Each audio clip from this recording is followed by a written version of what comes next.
আটা দিয়ে এরকম নরম তুলতুলে কেক চলেন আপনাদের সাথে শেয়ার করি। প্রথমে আমি 3টা ডিম নিয়ে ডিমের সাদা অংশটাকে আলাদা করে নিলাম। এখন আমি সাদা অংশটাকে ভালো করে ফেটিয়ে নেব। অপরদিকে ডিমের কুসুমের সাথে 1 কাপ চিনি আমি ভালো করে মিশিয়ে নিলাম এবং এখানে আমি হাফ কাপ কুসুম গরম পানির সাথে 1 প্যাকেট গুঁড়া দুধ মিশিয়ে নিলাম। পরবর্তীতে হাফ কাপ দুধ আমি কুসুমের সাথে ভালো করে মিশিয়ে নিলাম। এখানে আমি হাফ কাপের সম্পূর্ণ দুধটাই ব্যবহার করেছি। অন্যদিকে আমি ডিমের সাদা অংশটাকে ততক্ষণ পর্যন্ত ফেটবো যতক্ষণ পর্যন্ত না এটি একটি ফোমে পরিণত হচ্ছে। তারপর ডিমের সাদা অংশটির সাথে ডিমের কুসুমের মিশ্রণটি ভালো করে মিশিয়ে নেব। এই পর্যায়ে আমি 1 চা চামচ লেবুর রস ও পরিমাণ মতো সয়াবিন তেল যোগ করব। অন্যদিকে একটি পাত্রে আমি 1 কাপ আটা ও 1 চা চামচ বেকিং সোডা ভালো করে চেলে নেব। চেলে নিয়ে উপকরণগুলো ডিমের ব্যাটারের সাথে ভালোভাবে মিশিয়ে নেব।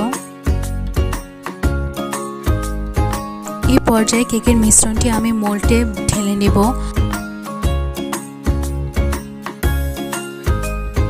মিশ্রণটিকে আমি ভালোভাবে কাঠির সাহায্যে নেড়ে নেব যাতে এর মধ্যে কোনো বুদবুদ সৃষ্টি না হয়। লাস্ট স্টেপে কেকের ব্যাটারটিকে আমি 40 মিনিটের জন্য লো আঁচে বেক করে এভাবে এনজয় করতে পারেন আটার তৈরি নরম কেক। এরকম আরও ঘরোয়া উপকরণের সহজ রেসিপি পেতে চ্যানেলটিকে সাবস্ক্রাইব করে রাখতে পারেন।